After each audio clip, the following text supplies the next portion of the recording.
नमस्कार दोस्तों, EDUSAT live lectures में आपका स्वागत है। दोस्तों, आज संस्कृत में हम अपनी learn Sanskrit and be modern श्रृंखला का 5वां हिस्सा लेके आपके सामने प्रस्तुत हैं। इस विषय पर चर्चा करने के लिए हमारे साथ मौजूद हैं हमारे विषय के विशेषज्ञ डॉक्टर बलदेवानंद सागर जी। डॉक्टर सागर संस्कृत समाचार प्रसारक एवं आकाशवाणी के दूरदर्शन से सेवानिवृत्त हैं और उन्हीं से आइए जानते हैं कि संस्कृत और learn Sanskrit and be modern में आज वो हमसे किस विषय में बात करेंगे। डॉक्टर सागर, आपका स्वागत है। धन्यवाद अमृत। स्वागतमत्र भवतां सर्वेषाम् अपि मित्राणां संस्कृतानुरागिणां संस्कृत विदुषां च। I welcome all. साम्प्रतं वयं संस्कृतं पठ आधुनिको भव इति पंचमे व्याख्याने अस्याः श्रृंखलायाः आरम्भं कुर्मः। इतः परं व्यवस्थापित अध्ययनार्थम् अस्माभिः किं कृतं? व्याकरणं, कथाकौमुदी, संभाषणाभ्यासः, गीताभ्यासेन सह संस्कृत पठनम, ये 4 सेगमेंट बना दिए हैं। हमारे कुछ मित्र, दर्शक और श्रोताओं ने सजेशन दिया और कहा कि इस तरह से होगा तो हम इससे बहुत लाभान्वित होंगे।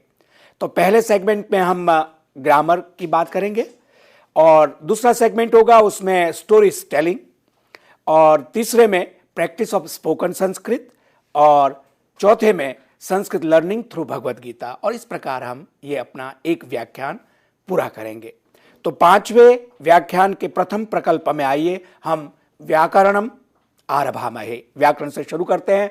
आप सब ने इससे पूर्व जो 4 व्याख्यान हैं वो देखे सुने होंगे, जिसमें हमने अजंत की बात की। अकार शब्द से, अकार स्वर से जिन शब्दों का अंत होता है, यानी बालकः या रामः या कृष्णः, बलदेवः जैसे शब्द है, उनका रूप कैसे चलता आपने देखा। उसके बाद हमने इकारांत शब्दों की बात कही। इकारांत में जैसे मुनि, कवि, हरि, रवि, इन रूपों को चलाया, इकारांत पुल्लिंग शब्दों को।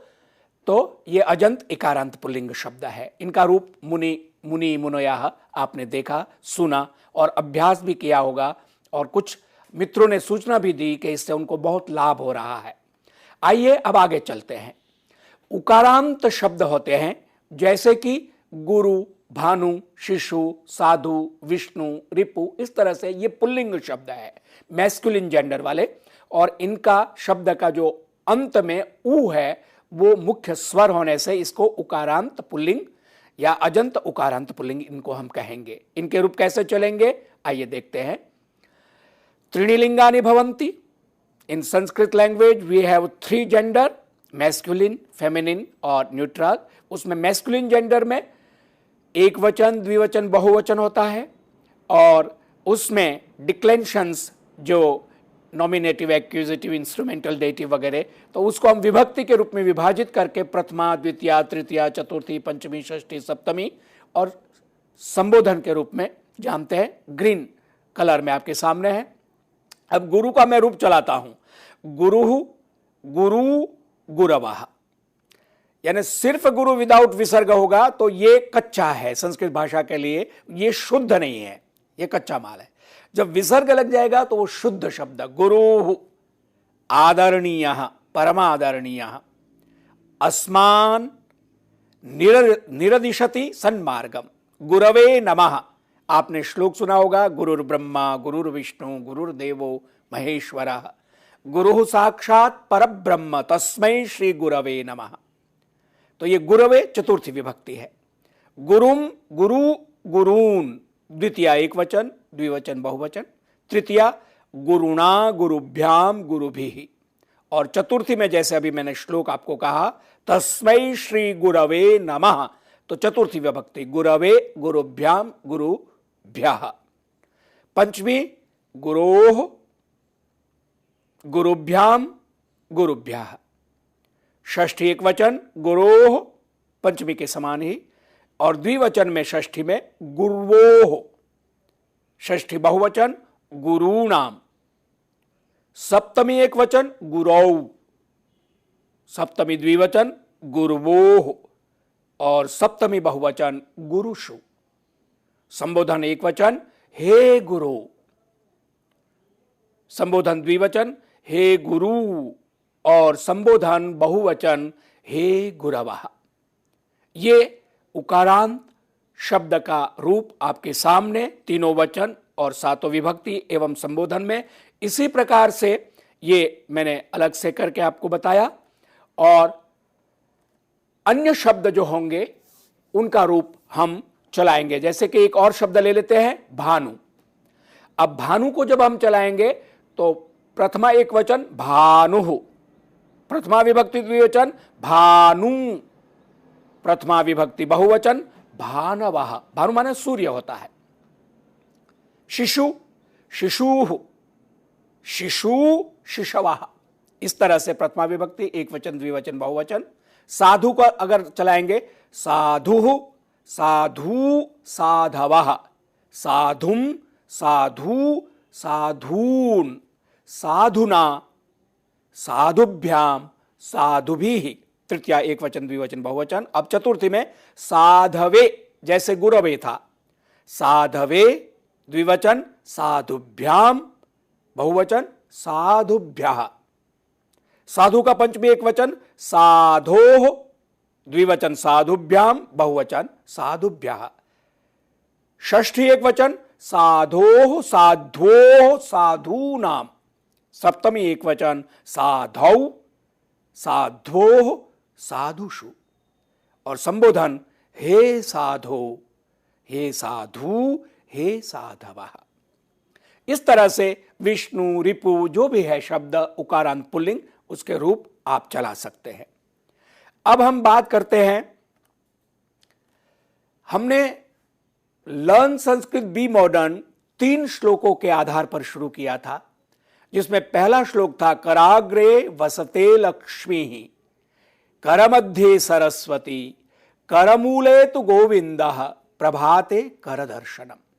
तो उसको सुनकर किसी ने मुझे ये स्टिकर भेजा है और इस स्टिकर में बहुत अच्छा है। जो कलाकार ने क्या किया है कि कराग्र में लक्ष्मी का फोटो रख के लक्ष्मी को दिखाया है। जैसे लक्ष्मी का पौराणिक स्वरूप है, वो कमल आसना है, कमल पर बैठती है, दोनों हाथ में फूल है, कमल है। और मध्य में करमूले तो करमध्य सरस्वती में सरस्वती को बिठाया जो श्वेत वस्त्रा है और वीणा है, पुस्तक धारिणी है। और करमूले तो गोविंद, गोविंद कृष्ण को बांसुरी लिए हुए मयूर पंख लिए वो दिखाया है। मैं जो कहना चाह रहा हूं कि लक्ष्मी जो शब्द यहां है वो अशुद्ध है और सरस्वती शब्द भी अशुद्ध है। चूंकि किसी संस्कृतज्ञ के सहायता या निर्देशन में ये स्टिकर नहीं बना है इसलिए अशुद्धि है। वैसे ये अशुद्धि और भी कई शब्दों की होती है जनसामान्य में, और ईश्वर का नाम लेने में इस प्रकार की अशुद्धि होती कोई बात नहीं। लेकिन भाषा की दृष्टि से और कोई व्याकरण जानने वाला जब कहेगा तो यह अशुद्ध माना जाएगा। अशुद्धि क्या है आइए मैं आपको दिखाता हूं। यह मैंने दिखाया, अशुद्धि है लक्ष्मी ही। इसमें जो ह्रस्व ई है यह दीर्घ इकारांत स्त्री लिंगवाची शब्द है लक्ष्मी, तो इन्होंने ह्रस्व ई कर दिया है। विसर्ग तो ठीक है। सरस्वती, इसमें इन्होंने क्या किया है, दीर्घ इकारांत सरस्वती शब्द है, इसको ह्रस्व इकारांत बना दिया है। और विसर्ग तो नहीं होता है लेकिन यहां इन्होंने विसर्ग भी नहीं किया है। और इसी प्रकार से आपने कई बार किसी गाड़ी के पीछे या कहीं दीवार पर या लोगों को भी बोला होगा ओम नमो शिवाय, ओम नमो शिवाय बोलते हैं। तो व्याकरण की दृष्टि से यह अशुद्ध है। शब्द है ओम नमः शिवाय। शी के कारण जो विसर्ग है उसका ओ नहीं होता है। ओ कहां कहां होता है उसके नियम है व्याकरण में। अगर कोई ओम नमो शिवाय बोलता है कोई बात नहीं, भगवान का नाम है, भगवान का तो वो सीधी बात है, किसी भी भाव से लिया जाए ईश्वर का नाम है, परमात्मा का नाम है, कॉस्मिक जो चेतना है उसका नाम है। लेकिन भाषा की दृष्टि से और व्याकरण की दृष्टि से क्या शुद्ध, क्योंकि संस्कृत इसीलिए इतने वर्षों तक इसकी जो यात्रा है इसका स्वरूप बना हुआ है कि इसकी जो शुद्धता है उसको लगातार परिमार्जन होता है। मैं अपने जितने भी संस्कृतानुरागी हायर एजुकेशन के स्टूडेंट हैं या विद्वान लोग हैं उनके सामने निवेदन करूंगा कि जैसे ही पाणिनि महामुनि ने व्याकरण बनाया।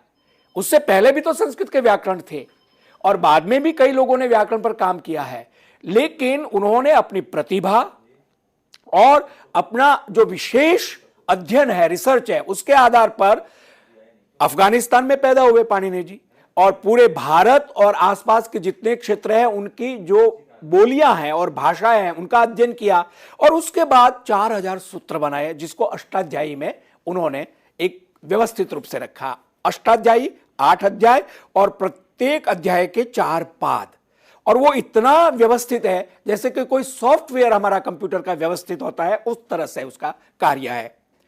लेकिन जैसे ही उन्होंने अष्टाध्यायी का निर्माण किया, हमारे जो कात्यायन, जो वृत्तिकार है, जिन्होंने वार्तिककार है, जिन्होंने वार्तिक बनाए, उन्होंने जो जो कमियां थी उसमें जहां जहां जो चीज छूट गई थी उन्होंने वार्तिक बनाए, और कहां किन बोलियों में या किन धातुओं में और कितने शब्द हो सकते हैं या कितना विकल्प हो सकता है, ऑप्शन हो सकते हैं, वो वार्तिककार कात्यायन जी ने बनाया, वार्तिककार। और उसके बाद महामुनि पतंजलि, उन्होंने भाष्य लिखा, कमेंट्री लिखी और उन्होंने सूत्र और वार्तिक में जो कमियां थी उसको पूरा किया और उसमें इनपुट किया और आगे बढ़ाया। तो ये संस्कृत भाषा की व्याकरण की व्यवस्था के कारण इतने हजारों वर्ष के बाद भी ये भाषा यथावत बनी हुई है। आज भी हम पढ़ते, बोलते, सुनते और यथावत इसका आनंद लेते हैं। यह इसकी विशेषता है। क्यों देव भाषा इसको कहा जाता है? इसकी दिव्यता, इसकी डिवाइननेस यही है कि इतने हजारों वर्षों की यात्रा के बाद ये यथावत सुरक्षित है। और संसार में बहुत सारी भाषाएं बनती है, चलती है और विलुप्त हो जाती है। वो आज के अध्ययन के सब साक्षर लोग और जो बुद्धिजीवी लोग हैं वो जानते हैं इस बात को। संस्कृत की ये विशेषता है। तो मैंने ये टिप्पणी इसलिए की कि वैसे तो नमो शिवाय कहिए या लक्ष्मी रसवई करांत के कोई बात नहीं, साधना के रूप में तो ईश्वर का कोई भी नाम है। जो अनपढ़ है वो भी ईश्वर को भजता है और परम को प्राप्त करता है, आनंद को पाता है। लेकिन भाषा की दृष्टि से और व्याकरण की दृष्टि से ये अशुद्ध है। तो शुद्ध क्या होना चाहिए? एक छात्र होने के कारण, संस्कृत का विद्यार्थी होने के कारण मैं आपके सामने रखता हूं। शुद्ध रूप है लक्ष्मी सरस्वती, प्रथमा एक वचन में, और ओम नमः शिवाय। अब आइए, मैं क्यों ये बात कह रहा हूं? क्योंकि मैंने अपने संस्कृतम पठ आधुनिको भव के तीसरे भाग में, तीसरे व्याख्यान की 5वीं स्लाइड में ये बात कही है, जो YouTube पर आपके सामने है। अवि तंत्री तरी, अवि लक्ष्मी तरी तंत्री ह्री धी श्रीणाम उणादयः स्त्रीलिंगानाम अमीशांतु न सुलोपः कदाचन। ये कारिका है भाष्यकार की। इति प्रामाण्यात् नात्र सुलोपो वर्तते। ये प्रमाण है। इसके कारण लक्ष्मी शब्द का प्रथमा एक वचन में विसर्ग का सु जो प्रत्यय लगता है उसका लोप नहीं होता है। और इस प्रमाण के कारण ये कभी भी कोई अशुद्ध प्रयोग करेगा, जो शुद्ध जानता है वो टोकेगा और कहेगा कि शुद्ध ऐसा होना चाहिए। तो जिन भी सज्जनों ने या कंपनी ने इस स्टिकर को बनाया है और जिस मित्र ने मुझे इसको भेजा है, अगर वो इसको शुद्ध कर देंगे तो एक शुद्ध रूप हमारे व्यवहार में आएगा। यही मेरा लक्ष्य है, इसलिए मैंने इस बात को यहां लिया है। आइए अब आगे चलते हैं। मैंने अपने पिछले व्याख्यान में आपको संस्कृत धातु शिक्षणार्थम एक लिंक दिया था, जिसमें स्वरूप जी ने बहुत अच्छा काम किया है और उनका ईमेल दीनबंधु @ आपके सामने है और उनकी वेबसाइट भी संस्कृत व्याकरणम के नाम से, जिसकी 1-2 स्लाइड मैंने आपको इस तरह से दिखाई थी। आप जाइए, इसमें बहुत सारे ऑडियो क्लिपिंग्स भी है। ऑनलाइन जो पाठ चलते हैं उनकी रिकॉर्डिंग 1-1 घंटे की इसमें ऑनलाइन है, आप लोग देख सकते हैं। और धातुओं को विशेष रूप से जो दशगणी धातु है, 10 गण है, उसको मैं आपको संक्षिप्त में बताऊंगा। उसको विस्तार से पढ़ाते हैं और पढ़ने वाले ऑनलाइन जितने भी बड़े बड़े प्रोफेसर हैं, IIT एक्सपर्ट्स हैं, कुछ बहनें माताएं हैं जो इसमें पढ़ती, आप सुनेंगे तो अद्भुत काम है स्वरूप जी का। उनको बहुत बहुत धन्यवाद, हमारी ओर से भावांजलि। और ये उसमें धातुगण परिचय दिया है, जो 10 धातुगण है। अब ये धातु क्या चीज है, इसका लिटरल ट्रांसलेशन तो मैं करूंगा वर्ब, जिसको आप अंग्रेजी में कहते हैं, और हिंदी में अगर समझना चाहे तो धातु माने जो सार तत्व है, जो जीवन को या भाषा को का धारण करती है, सस्टेन करती है, एग्जिस्ट करती है, उसको हम धातु, धारणात् धातु कहेंगे।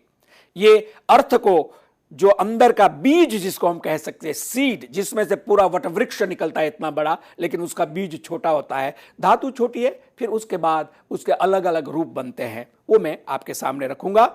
आइए सबसे पहले हम देखते हैं 10 जो गण है, गण माने ग्रुप, समूह।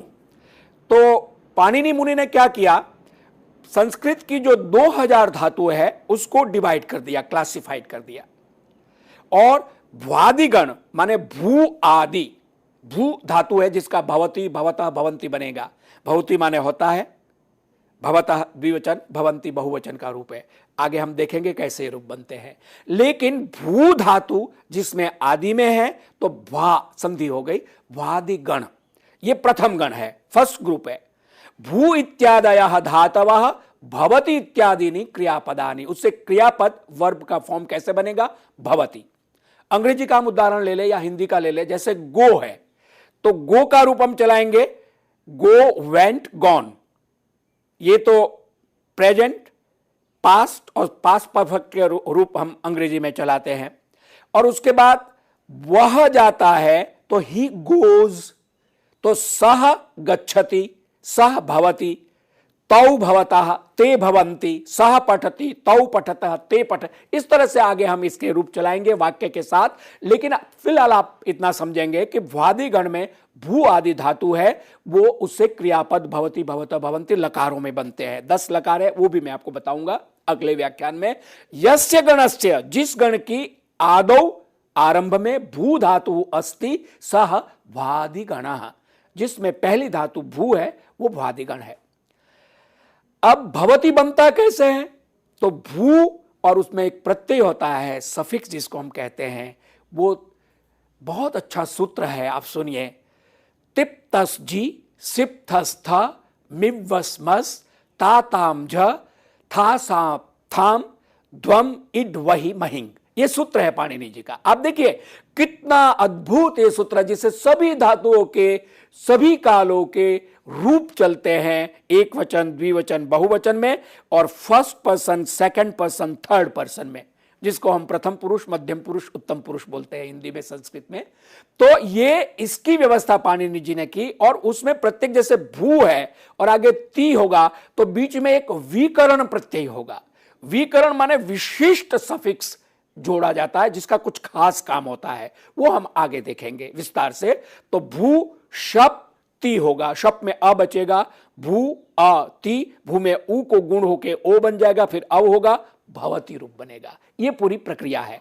और भ्वादि गण में मुख्य रूप से मैंने केवल उदाहरण दिया, खाद, खादति, पठ, पठति, क्रीड, क्रीडति, वद, वदति, शुच, शोचति, वृत्त, वर्तते, जी, जयति, श्रु, स्रवति, हरि, हरति, ये धातु है जिसका इस तरह से रूप चलता है। अब इसमें आपने एक चीज देखी होगी, शुच, शोचति माने शोक करता है, और वृत्त, वर्तते, वर्तते माने है, एग्जिस्ट करता है। तो शोचति परस्मयी पद है, वर्तते ती की जगह ते होगा, ये आत्मनेपद है। ट्रांजिटिव, इंट्रांजिटिव, जो इंग्लिश भाषा में जिस तरह से आत्मनेपद और परस्मयी पद होता है, उस तरह से संस्कृत में धातु 2 प्रकार की होती है, और इसको उभयपदी धातु बोलते हैं। कुछ धातु ये केवल आत्मनेपदी होती है, कुछ केवल परस्मयी पदी होती है, और इन्हीं में से कुछ धातु ये हैं जो उभयपदी माने दोनों में रूप उसका चलता है, परस्मयी पद में भी, आत्मनेपद में। आगे आइए, दूसरा गण है अदादिगण, द्वितीय गण। इसमें अद आदि धातु है, अद इत्यादयः धातवः, जिसका रूप अत्ति करके चलता है, इत्यादि क्रियापदानि, विकरण प्रत्यय इसमें नहीं है। शप होता है, उसका लोप हो जाता है, जैसे अस है तो सीधा अस्ति, हन है तो हंति, वच है तो वक्ति, आस है तो आस्ते, शी है तो शेते। तो इस तरह से इसका रूप चलेगा। इसको द्वितीय ये गण है अदादि गण। तीसरा है जुहोत्यादि, जुहोति रूप चलता है, इसमें हु इत्यादयः धातु, हु पहली धातु है इसलिए इसका नाम जुहोत्यादि रखा। विकरण प्रत्यय नहीं है, शप होता है, श्लू होता है, उसका लोप दिखाई देता है और धातु को द्वित्व हो जाता है, जैसे दा है देता है तो ददाती होगा, दाती नहीं होगा, ददाती, दा दा दो बार होगा और आगे का ह्रस्व हो जाएगा। धा है तो धा धा दधाती, धा धारण करता है। भी माने डरता है, भी विभेति बनता है। हा छोड़ता है, हा हा जहाती बनता है, द्वित्व हो जाता है। तो ये तीसरा गण है जुहोत्यादि। चौथा गण है दिवादी, दिव्यति, जुआ खेलने के अर्थ में और दिव्यता, एक ही धातु के कई अर्थ होते हैं। दिव्यता के अर्थ में, डिवाइननेस के अर्थ में भी दिव धातु होती है। तो ये जो चतुर्थ गण है दिवादी, उसमें पहली धातु दिव है। इसमें विकर्ण प्रत्यय जो है वो शन होता है, जिसमें यह बचता है। तो आप देखिए इसकी धातुएं हैं, नश से नश्यति, नृत्य से नृत्यति, बीच में यह आपको दिखाई देगा। कुप से कुप्यति, क्रुद्ध से क्रुध्यति, तुष से तुष्यति, मन से मन्यते, आत्मनेपद हो गया। विद से विद्यते, यह भी आत्मनेपदी है। तो इस प्रकार से धातुओं को हम देखते हैं। और मैं इस बीच में आपको आगे पांचवा गण कहने से पहले यह बता दूं कि किस प्रकार से कौन सी धातु किस गण में है, वो तो केवल आपको अभ्यास से ही पता चलेगा। कोई प्रश्न कर सकते हैं आप में से कि कौन सी धातु किस गण में। कई बार एक ही धातु तीन तीन गण में पढ़ी गई है और उसका रूप अलग अलग चलता है। 5 गण में भी कुछ धातु ये मिलती है। तो उन धातुओं के रूप किस गण को हमको पहचानना है कि किस गण में रूप कैसा चलता, तो पता लग जाएगा कि ये धातु उस गण में पड़ी गई। और महामुनि पाणिनि जी ने वादी गण में 1000 धातु रखने के बाद बाकी जो 9 गण है, ग्रुप है, उसमें बाकी की 1000 धातुओं को रखा है। तो इस तरह से व्यवस्था करके उन्होंने इसको हमारे सामने रखा है। आइए, पांचवा गण है स्वादि। पंचमः गणः सु इत्यादयः धातवः, सुनोति इत्यादि क्रियापदानि। बीच में देखिए आप विकरण प्रत्यय स्नु हो गया, जिसका नु होगा और नु को गुण होके नो हो जाएगा। तो आप धातु से आपनोति, ची धातु से चिनोति, शक से शक्नोति, धू से धुनोति। और आप धातु माने प्राप्त करना, आपनोति माने प्राप्त करता है। Gets, one gets, he gets कहेंगे तो आपनोति हो जाएगा। चिनोति माने चुनना, सेलेक्ट करना। शक माने शक्नोति माने होना। और धू माने धुनोति। इस धुनोति क्रिया का मैंने आपके सामने पिछले व्याख्यान में एक उदाहरण रखा है। आयाति याति पुनरेव जलम प्रयाति, पद्मांकुराणि विचिनोति धुनोति पक्षौ, उन्मत्तवद भ्रमति कूजति मंद मंदम, कांता वियोग विधुरो निशि चक्रवागः। इस तरह से इन धातुओं के प्रयोग कहां होते हैं वो भी हम देखेंगे। इस हमारे लर्न संस्कृत बी मॉडर्न के 5वें भाग का प्रथम प्रकल्प यहीं पूरा होता है। धन्यवाद।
हम धातु के 10 गणों की बात कर रहे थे। 5वां गण स्वादि ही पंचमः गण की बात हमने की।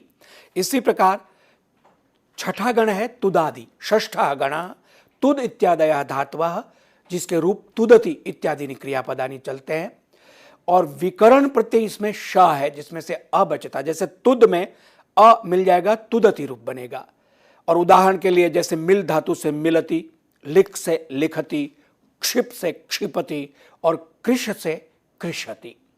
अब ये कृष धातु है, यहां क्री में जो री है उसका गुण नहीं हुआ है, क्यों कि विकरण प्रत्यय श है। इसकी वजह से आप मान सकते हैं, क्योंकि दूसरे गण में कृष धातु है, वहां रूप कर्षति बनता है। तो ये केवल अभ्यास, और धीरे धीरे हम लोग देखते जाएंगे कि कैसे धातुओं के विभिन्न रूप चलते हैं। 7वां गण रुधादि गण है। सप्तमः गणः रुध इत्यादयः धातवः ऋणद्धि इत्यादि क्रियापदानि, ऋणद्धि रूप चलता है इसका। और विकरण प्रत्यय इसमें श्नम है, जिसमें न बचेगा। उदाहरण के लिए छिद धातु से छिनत्ति, न बीच में आपने देख लिया। त्रिद से त्रिणत्ति, भिद से भिनत्ति, भुज से भुनक्ति और भुज से भुंगते, यानी भुज उभयपदी धातु है तो भुनक्ति परस्मय पद में बना और भुंगते आत्मनेय पद बना। युज से युनक्ति, युज धातु भी उभयपदी है, लेकिन रुधादि गण में ये केवल परस्मय पदी धातु है। तो इस प्रकार से सप्तम गण रुधादि है। अष्टमः गणः तनादि ही। तन इत्यादयः धातवः तनोति इत्यादि क्रियापदानि। तनोति माने विस्तार करता है, उसको एक्सपेंड करता, उस अर्थ में तनोति आता है। विकरण प्रत्यय ऊ है इसमें, इसीलिए आपको दिखाई देगा जैसे क्री है उदाहरण के लिए, तो करोति बनेगा, कर हो जाएगा और उसमें ऊ के कारण गुण होने से करोति। तृण का तृणोति, सन का सनोति, तो वो जो इसमें सुनाई देता है ये ऊ के कारण है। तो ये तनादि गण है, जिसमें धातु का रूप ऐसे चलेगा। 9वां गण है क्रियादि ही। क्री इत्यादयः धातवः क्रीणाति इत्यादि क्रियापदानि। क्रीणाति माने खरीदता है, टू बाई, खरीदना। क्रय विक्रय जिससे आप हिंदी में सुनते होंगे, तो उसमें विकरण प्रत्यय श्ना है।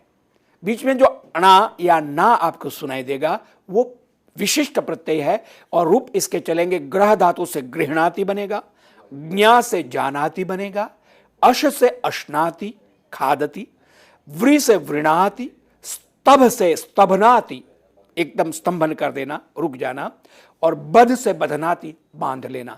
तो बीच में जो अना या ना की ध्वनि आपको सुनाई दी वो क्रियादि गण में ये धातु पठित है, और श्ना प्रत्यय जो विकरण प्रत्यय सफिक्स हुआ है उसके कारण इसका रूप ऐसा चलता है। और अब अंतिम गण है चुरादि। चुर धातु जिससे चोरयति बनता है। चुर इत्यादयः धातवः चोरयति इत्यादि क्रियापदानि। चोरयति, चोरयतः, चोरयन्ति, चोरयसि, चोरयथः, चोरयथ, चोरयामि, चोरयावः, चोरयामः। ये रूप चले, तीनों पुरुष और तीनों वचन के 9 रूप मैंने आपके सामने रखे।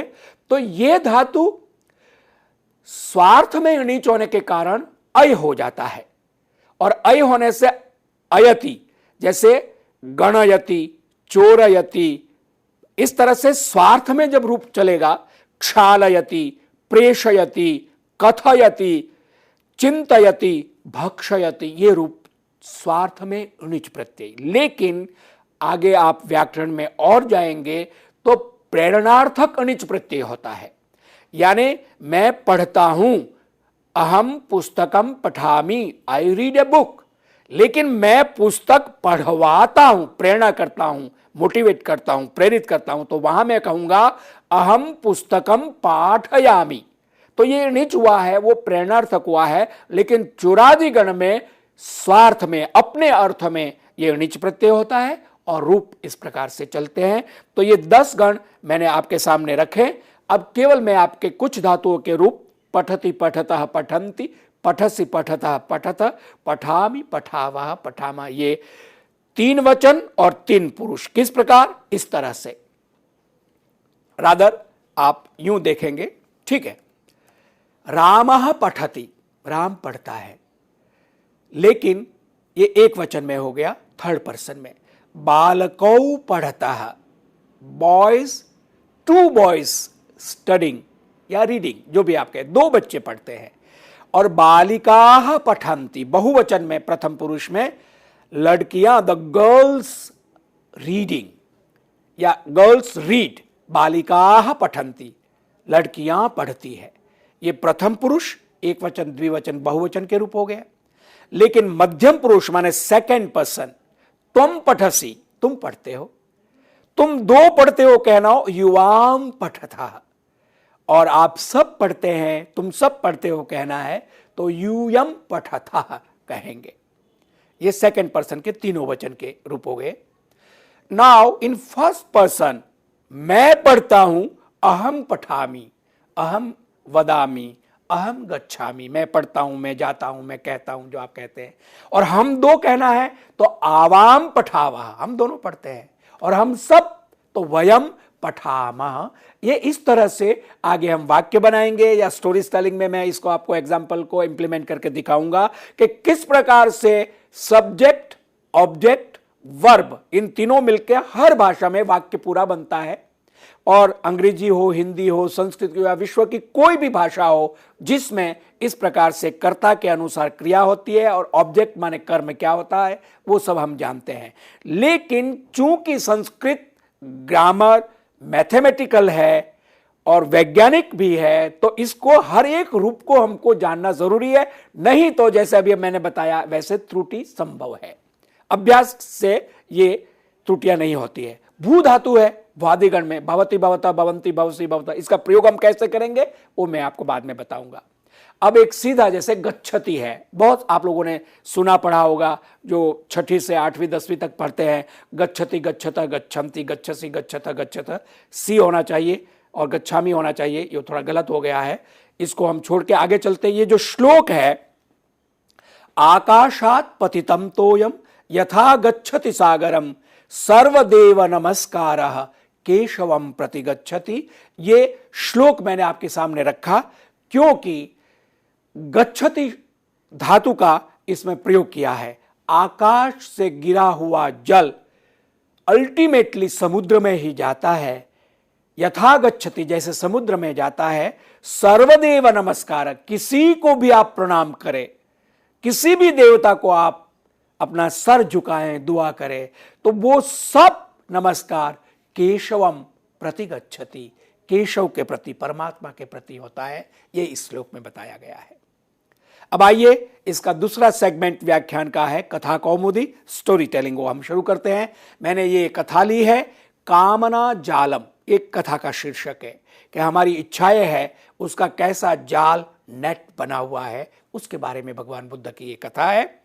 एकदा भगवान बुद्धः पाटलिपुत्रे चातुर्मासम कृतवान, भगवान बुद्ध ने एक बार पाटलिपुत्र, जो अभी पटना के नाम से जाना जाता है, चातुर्मासम कृतवान, जो संत, साधु या गृहस्थ से अलग होते हैं, वो पहले परंपरा थी कि वर्षा के दिनों में जब बारिश शुरू होती है तो 3 साढ़े 3 महीना, वैसे तो 4 महीना है, चातुर्मास माने 4 महीने का समूह को बोलते हैं, उतने काल का बोध है कि चातुर्मास उन्होंने किया, माने 4 महीने वो कहीं नहीं जाएंगे, एक ही जगह रहेंगे।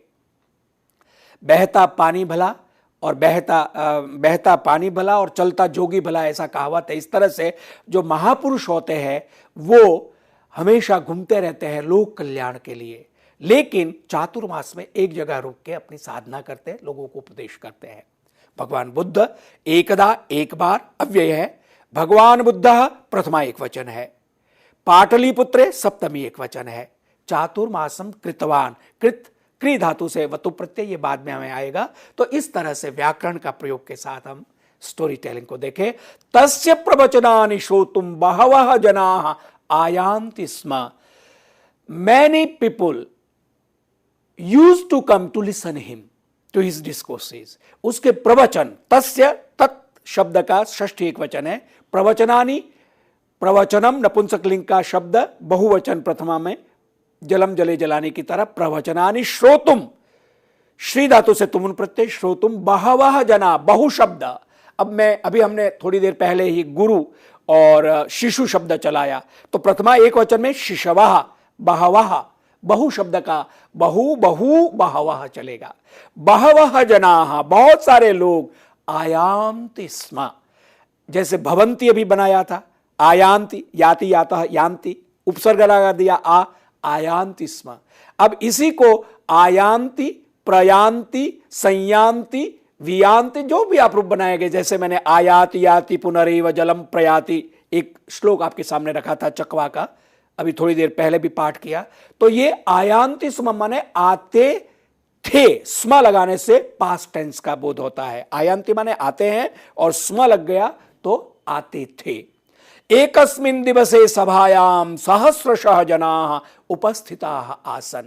One day there were thousands of people in the assembly. जो सभा थी उसमें हजारों लोग उपस्थित थे। ये आसन जो है वो अस धातु का, अस्तिस्तः संति का, लंग लकार का बहुवचन का रूप है, प्रथमा बहुवचन का। आसन, आसित, आस्ताम, आसन, आए हुए थे। बुद्धस्य प्रिय शिष्य आनंदः तम अपृच्छत। बुद्ध का जो प्रिय शिष्य आनंद है, उन्होंने बुद्ध को पूछा, भगवान एतस्मिन् महति जन समवाये भवान कम सर्वाधिकम सुखिनम आमिनोति। भगवान, हे मेरे गुरु, इस महान जन समूह में, जन संवर्ध में, जन समुदाय में आप किसको सबसे ज्यादा सुखी मानते हैं, समझते हैं? आनंद पूछते हैं। तथागतः अब्रवीत। तथागत क्यों कहते हैं, ये पूरी व्याख्या है। तथा आगतः, जब उनको एनलाइटनमेंट हुआ, आत्म साक्षात्कार हुआ, तो गौतम, जिसका पहला नाम सिद्धार्थ है, फिर उनका विशिष्ट नाम गौतम है, और तथागत आदर, और उनका ज्ञानी जब ज्ञान प्राप्त हुआ उसके बाद तथागत बुद्ध कहते हैं।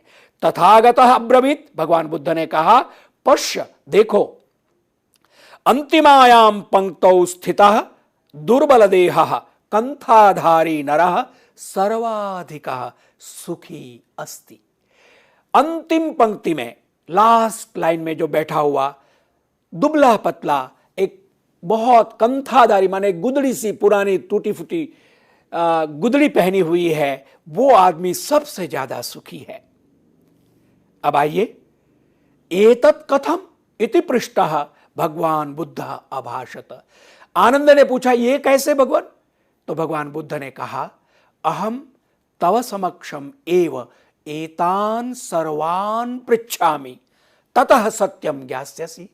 आनंद, मैं तुम्हारे सामने इन सभी उपस्थित जो श्रोता है उनको पूछता हूं, उसके बाद ततः सत्यम ज्ञास्यसि, उसके बाद तुम्हें सच का ज्ञान हो जाएगा कि सच क्या है। सह, भगवान बुद्ध, प्रत्येकमपि जनम प्रश्नम पृष्टवान। प्रत्येकमपि उपस्थितम तत्र स्थितम जनम पृष्टवान किम इच्छति भवान। हर एक व्यक्ति को उन्होंने पूछा, तुम क्या चाहते हो, तुम क्या चाहते हो, तुम क्या चाहते हो। तेषाम उत्तराणि आसन, धनम इच्छामि, संततिम इच्छामि, रोगात मुक्तिम कामये, अभियोगे विजयम कामये इत्यादयः। उन सब के उत्तर क्या थे? कोई कहता था मुझे धन चाहिए, धनम इच्छामि। अभी हमने धातु रूप चलाया, इच्छ, इच्छति, इच्छति, इच्छ, इच्छतः, इच्छन्ति, इच्छसि, इच्छत, इच्छत, इच्छामि, इच्छावः, इच्छामः। तो इच्छामि उत्तम पुरुष एक वचन, मैं धन चाहता हूं। तो कोई कहता है संततिम इच्छामि, मैं संतान चाहता हूं, बेटा या बेटी चाहता हूं। कोई कहता है रोगात मुक्तिम कामये, मैं रोग से मुक्ति चाहता हूं। तो कोई कहता अभियोगे विजयम कामये। ये कामये आत्मनेपद है, इच्छा अर्थ में ही, और इच्छामि परस्मैपदी धातु है। अभियोग माने मुकदमा, मुकदमा में मैं जीतना चाहता हूं मुकदमा अपना, इत्यादया। इस प्रकार से वहां उपस्थित सभी श्रोताओं ने अपनी अपनी बात कही कि मैं क्या चाहता हूं। अंतेच, और लास्ट में, एट लास्ट, तम कृषकायम जनम पृष्ठवान। वो जो लास्ट पंक्ति में बैठा हुआ दुबला पतला कंथाधारी व्यक्ति था, उसको भगवान बुद्ध ने पूछा, सप्रत्युवाच। उवाच माने कहा, प्रत्युवाच माने उत्तर दिया, प्रति उपसर्ग लगा के उवाच की संधि कर दी, प्रत्युवाच।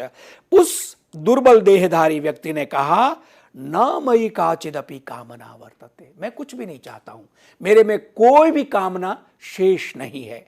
सर्वथा सुखी अस्मि, मैं सुखी हूं, मुझे कुछ नहीं चाहिए। यदि भवान मयि प्रसन्नः अस्ति चेत मम मनसि अवशिष्टा काचित कामना भवति ताम निरस्यतु। भगवान बुद्ध को वह दुर्बल देहधारी व्यक्ति कहता है, भवान आप मयि प्रसन्नः अस्ति, आप मेरे पर प्रसन्न है, खुश है, तो मेरे मन में कोई कामना बची हुई है उसको आप दूर कर दे। निरस्यतु, उसको दूर कर दे। मुझे यहां पर स्वामी राम तीर्थ का एक जो बार बार इस शेर को कहा करते थे वो याद आ रहा है। चाह मिटी चिंता मिटी मनवा बेपरवाह, चाह मिटी चिंता मिटी मनवा बेपरवाह, जिसको कछु न चाहिए वो शाहन को शाह, जिसको कछु न चाहिए वो शाहन को शाह। स्वामी राम तीर्थ जी अपने आप को बादशाह राम कहते थे कि मैं शाहनशाह हूं। और उनके बारे में है कि एक बार विदेश यात्रा में एक नौका में बैठे तो किसी अंग्रेज अधिकारी जा रहा था जो बड़ा अधिकारी था, तो परिचय हुआ तो पूछा तुम कौन हो, तो उन्होंने कहा मैं फला फला अधिकारी हूं। जब तक वो पूछे स्वामी राम को, स्वामी राम तीर्थ नीचे उतर आए कि आप नीचे क्यों उतर रहे हैं नौका से, शिप से? तो उन्होंने कहा एक नौका में दो बादशाह यात्रा नहीं कर सकते, तुम जाओ, मैं भी बादशाह हूं, मैं दूसरी नौका में आऊंगा, दूसरे शिप में आऊंगा। तो स्वामी राम तीर्थ की आध्यात्मिक अनुभूतियां और उनका जो जिस तरह का वो महान कवि, उर्दू के शायर, उनकी शायरी भी जंगल में जोगी रहता है, कभी हंसता है कभी गाता है, बादल स्नान कराते हैं, चिड़िया गान सुनाती है, इस तरह मस्ती वाले महात्मा जिनको अद्वैत वेदांत जिन्होंने जिया, ऐसे इस धरती के महान संत, भारत को गौरव होता है कि ऐसे परमात्मा को प्राप्त करने वाले, आत्म साक्षात्कार करने वाले महापुरुष और बहुत बड़े गणित के विशेष विद्वान थे। तो स्वामी राम तीर्थ की बात, यही बात भगवान गौतम बुद्ध की इस कथा में कि वह दुर्बल देहधारी व्यक्ति कहता मेरे को कोई कामना नहीं है, मैं सर्वथा सुखी हूं। और नीति शतक में संस्कृत के महान कवि भर्तृहरि कहते हैं, सर्वा वस्तु भयान्वितम सर्वम भयान्वितम भुवि नृणाम वैराग्यमेवा भयम। नीति शतक में एक श्लोक है, भोगाद्रोग भयम कुले क्षय भयम वित्तेन्द्रपालाद भयम, इस तरह से कि हर व्यक्ति डरता रहता है। राजा है तो वो सोचता मृत्यु हो जाएगी, कोई धनी है तो सोचेगा मैं निर्धन हो जाऊंगा, कोई बहुत बड़ा विद्वान है तो उसको शास्त्रार्थ का भय लगता है, कोई मेरे से भी ज्यादा बुद्धिमान होगा उससे मैं हार जाऊंगा, कोई बहुत बड़ा कुलीन है तो कोई कुल में दोष लग जाएगा इसका डर लगता है। सर्वम वस्तु भयान्वितम भुवि नृणाम, इस भूमि में, पृथ्वी में हर वस्तु भय से जुड़ी हुई है।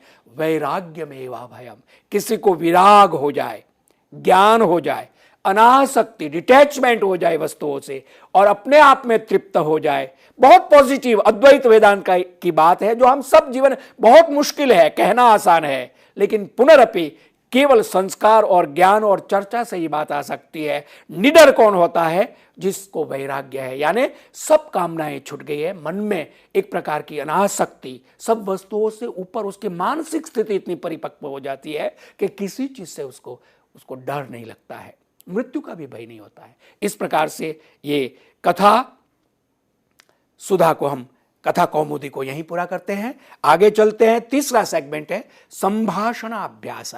सांप्रतम वयम संस्कृत संभाषणस्य अभ्यासम कुर्मः, प्रैक्टिस ऑफ स्पोकन संस्कृत। पहले हमने ये 5 वाक्य पिछले व्याख्यान के मैंने दिए हैं, कुत्र गच्छति, वेयर आर यू गोइंग, और हिंदी में आप कहां जा रहे हैं या जा रही है। देवालयम गच्छामि, I am going to temple, मंदिर जा रहा हूं या जा रही हूं। कार्यालयम गच्छामि, I am going to office. इसमें कंटिन्यूअस टेंस की बजाय आई गो टू ऑफिस भी आप कह सकते हैं, क्योंकि संस्कृत में एक नियम है, वर्तमान सामीप्य वर्तमान वद्वा, वर्तमान प्रेजेंट टेंस नजदीक को और भविष्य की बात कहना हो। जैसे किसी को हम कहते हैं कि ऑफिस जाओगे, तो वो कहेगा जा रहा हूं, अभी 2 घंटे बाद जाएगा, फ्यूचर में जाएगा, लेकिन वो प्रेजेंट को यूज करेगा, अभी जा रहा हूं। तो इस तरह से वर्तमान सामीप्य वर्तमान वद्वा, ये सूत्र पाणिनि जी का बहुत ही काल का, फ्यूचर, पास्ट और वर्तमान का कोऑर्डिनेशन है। कार्यालयम गच्छामि, कार्यालय जा रहा हूं, जा रही हूं। कस्मिन समये, एट व्हाट टाइम, कितने बजे। इतने वाक्यों के अभ्यास के बाद अब आइए पंचवादने, एट 5 o'clock, 5 बजे। अब नया वाक्य है आवश्यकम नासीत, इट वॉज नॉट नेसेसरी को बोलना हो, नहीं चाहिए था।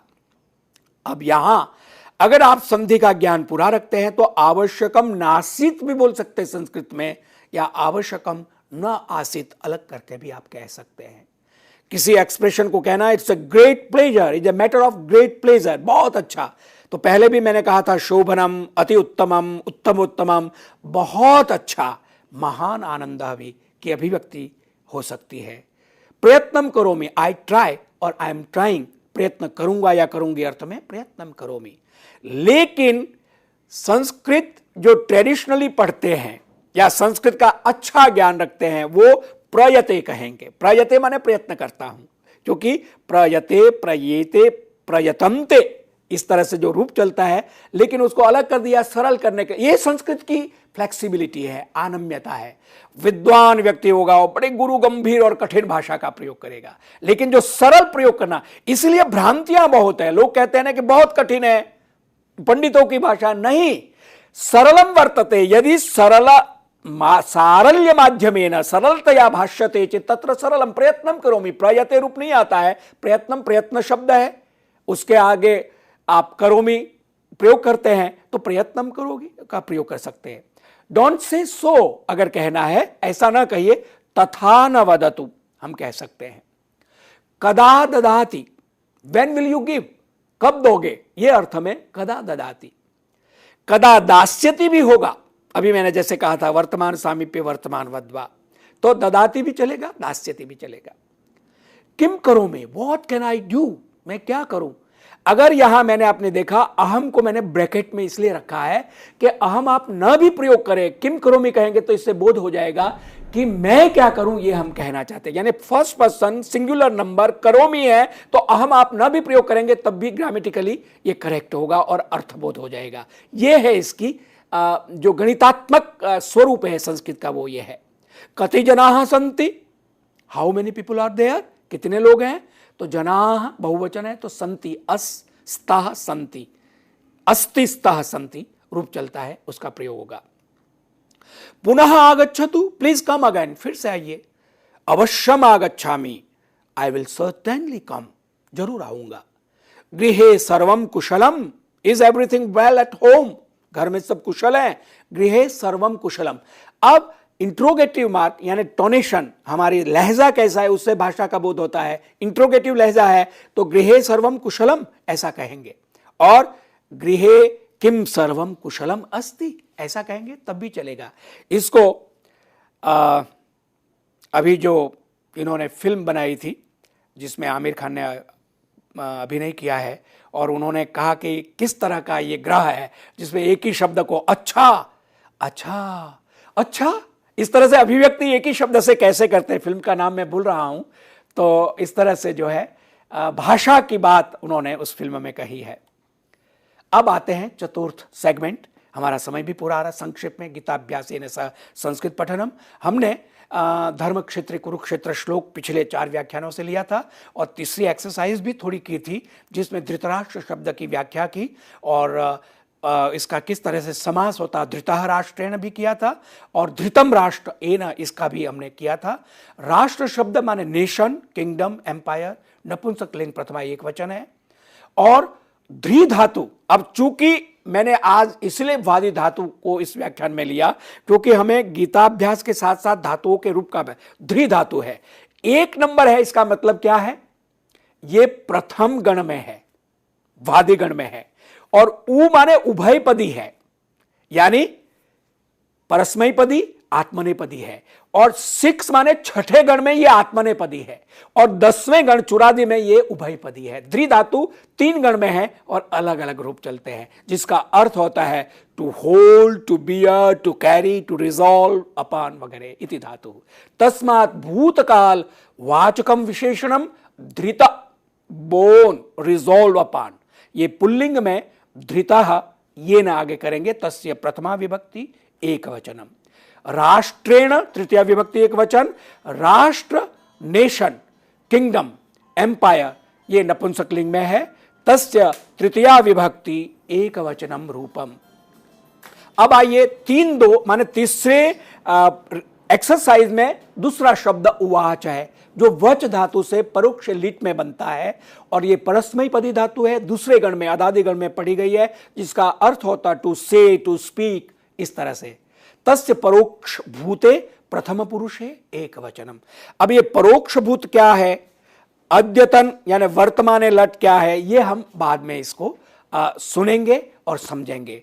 और तीसरी एक्सरसाइज का तीसरा जो शब्द है धर्म क्षेत्रे इति सामासिकम नाम, ये समस्त शब्द कंपाउंड शब्द है, उसकी सप्तमी विभक्ति का एक वचन धर्म क्षेत्रे बनता है।